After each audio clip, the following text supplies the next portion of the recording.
The 31st Investing in African Mining Indaba has kicked off the Minister of Mineral Resources and Energy, Gwede Mantashe, hitting back at the United States. Mantashe says Africa's economies should not be immobilized by threats of funding cuts from the US by American President Donald Trump. He says the continent should use its rich mineral resources as collateral to negotiate deals that will benefit the African continent.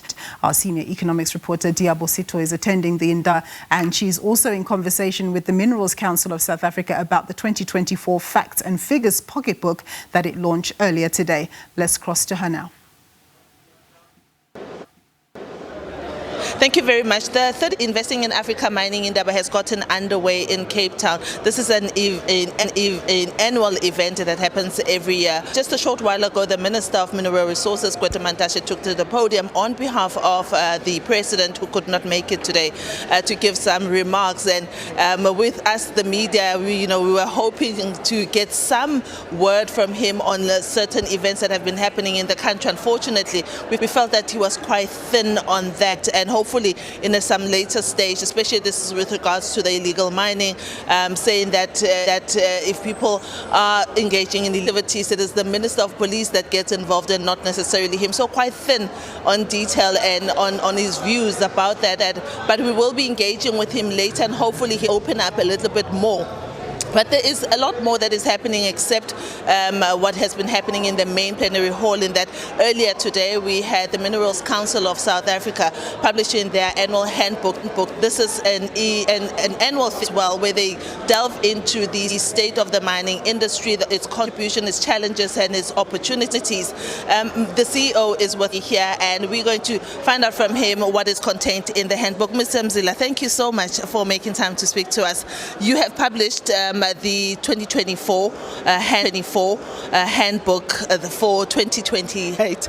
Could you just tell us what this time you have found with regards of the mining industry? Thank you very much for having me at the 31st Mining Indaba 2025. We published this morning in our Facts and Figures booklet were a couple of key stats in terms of how the industry performed. I think the first and most important was really around how the industry has performed from a safety and health perspective, where we've seen the continuing trajectory of a downward movement in terms of fatalities.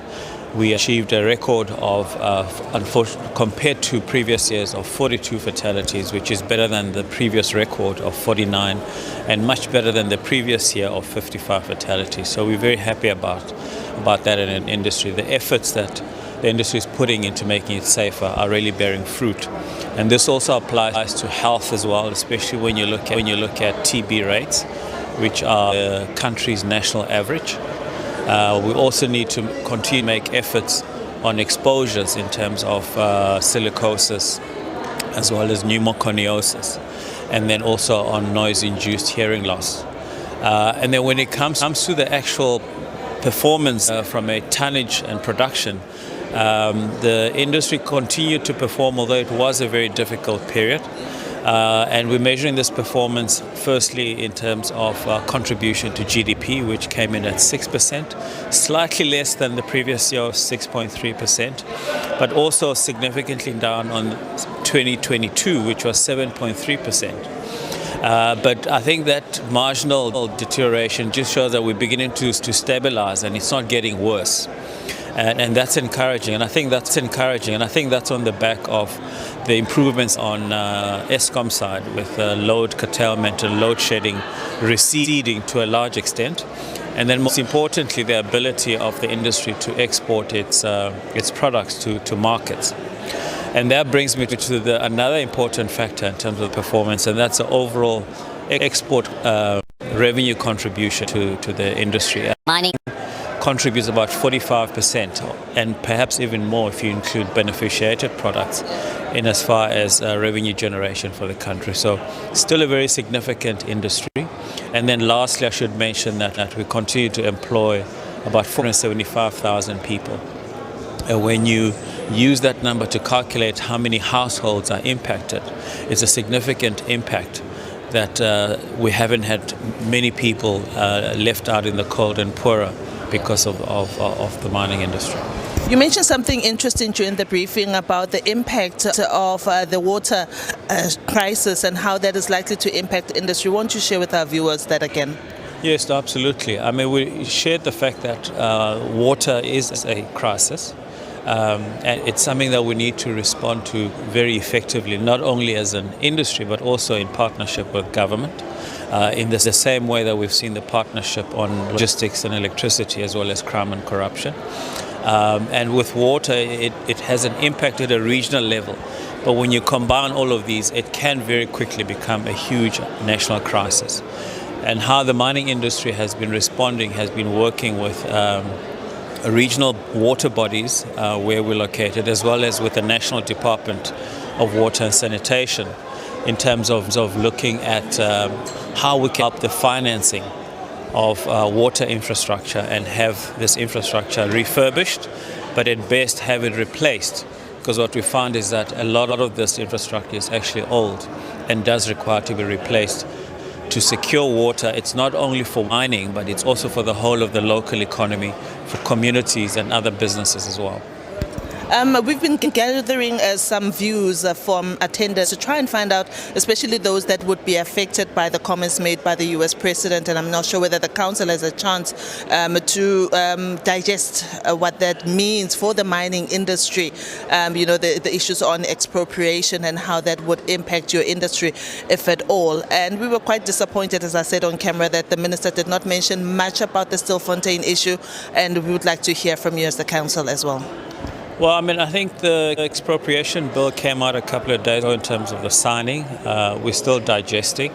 But from what we've heard, it's something which from a government perspective will be a necessity to enable development.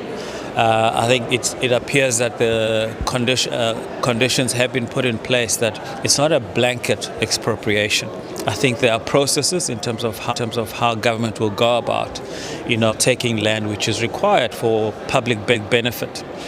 From a U.S. commentary perspective, I've just heard from other people mention it. I haven't had time to have a look at, where that comment comes from. So I think I'll reserve my comments where that is concerned. But the whole conversation on tariffs in terms of the new president of the U.S. has been something that we've been expecting for a while. We just need to understand its implications and how long it will last. And I think, the DTIC is the entity that most appropriate to certainly lead us and guide us in terms of how the country will respond to those issues. And on the Stilfontein matter? Stilfontein matter, a tragedy and a humanitarian crisis. From our perspective, we were happy that we were able to provide for the necessary technical equipment to retrieve the 387 odd bodies. Unfortunately, that included people who were deceased in the process. It's an issue that I think is a concern not only for South Africa, but I think for the whole continent, because it is experienced in different ways depending on how people enter those areas. What we're looking at is how we can address with some of the key drivers that lead to informal mining, and hopefully not illegal mining, but informal, but artisanal and small-scale mining as a medium to long-term solution in terms of, fighting poverty and unemployment. Thank you so much for your time, Mr. Mthenjane. I've been speaking to the CEO of the Minerals Council of South Africa, Mzila, and he's been sharing his views on what's happening in the industry, what is working for them, and most definitely the issue that is quite talked about today, the issue of the comments made by US President on the expropriation that has been signed in South Africa, giving his views there that the DTIC is the one that will be guiding the industry and government indeed. And with that, I'll hand over back to you, studio.